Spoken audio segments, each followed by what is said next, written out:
నమస్తే శ్రీ మాత్రే నమః శ్రీ కృష్ణాయ నమః.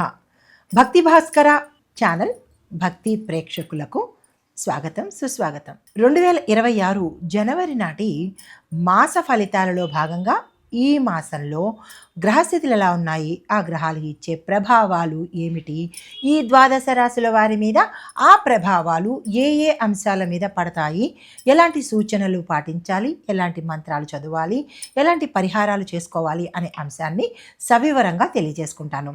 అయితే ఈ జనవరి 26 నెలలో మనకి సూర్యుడు అంటే మనకి సంక్రాంతి, భోగి, సంక్రాంతి, కనుమ పండుగలు వస్తాయి. ఈ సమయంలో సూర్యుడు మకర రాశిలోకి ప్రవేశిస్తాడు. అయితే ఈ సమయంలో ఎలాంటి పనులు చేయాలి, ఎలాంటి పనులు చేయకూడదు, మేషాది ద్వాదశ రాశుల వారికి తెలియజేసే ప్రయత్నం చేస్తాను. 2026 జనవరి నాటి మాస ఫలితాలలో భాగంగా సూర్యుడు ధనస్సు నుంచి మకరంలోకి మకర సంక్రమణంగా జనవరి 14వ తారీఖున సంచారం చేస్తున్నాడు. చంద్రుడు మాసం పొడవునా అన్ని రాసుల్లోనూ సంచారం చేస్తూ ఉంటాడు.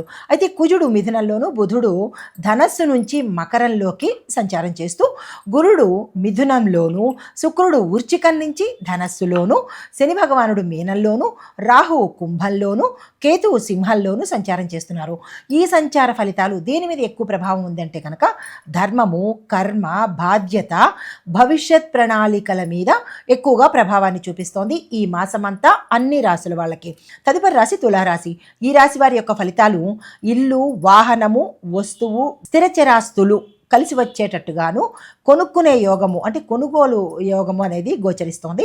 దానికి సంబంధించిన ప్రణాళికలు కానీ, ఏదైనా ప్రత్యామ్నాయం కానీ, లేదా ఏదైనా మీరు ప్లాన్స్ వేసుకున్నట్టయితే కనుక కొనుక్కునే అవకాశము ఎక్కువ శాతం గోచరిస్తోంది.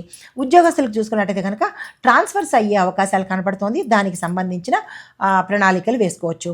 వ్యాపారస్తులకు చూసుకున్నట్టయితే కనుక ఎవరైతే రియల్ ఎస్టేట్ వ్యాపారం చేస్తున్నారో వారికి మంచి అవకాశము, లాభాలు వచ్చే అవకాశము గోచరిస్తున్నది. అయితే మీకు కలిసి వచ్చే వారము శుక్రవారము. అయితే ఈ శుక్రవారం నాడు మీకు చెప్పదగిన పరిహారము, ప్రతి శుక్రవారము మనకి ఈ మాసంలో ఎన్ని శుక్రవారాలు వస్తాయో అన్ని శుక్రవారాలు మహాలక్ష్మి అమ్మవారి ఆలయ దర్శనం చేసుకోవడంతో పాటు మహాలక్ష్మి అష్టకం అనేది ఉంటుంది. దాన్ని మీరు కనీసం 3 సార్లైనా స్మరించే ప్రయత్నం చేసుకోండి.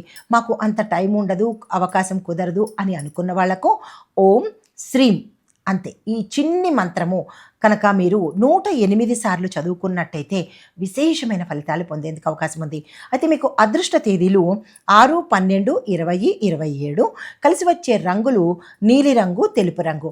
ఇక్కడ ఒక చిన్న గమనిక, ఎవరైతే ఈ మంత్రాన్ని శుక్రవారం రోజు తెల్లవారుజామున నుంచి బ్రహ్మముహూర్త సమయంలో కానీ, సూర్యోదయ సమయానికి ఒక గడియ ముందు కానీ కూర్చుని చదువుకునేటప్పుడు తెల్లని వస్త్రాలు ధరించి చేసుకున్నట్టయితే ఆ మహాలక్ష్మి తల్లి అత్యంత త్వరగా ప్రసన్నమయ్యే అవకాశం ఉంది. అయితే కలిసి వచ్చే రంగులు తెలుపు, నీలిరంగు. శుక్రవారము తెలుపు రంగు ధరించే ప్రయత్నం చేసుకోండి.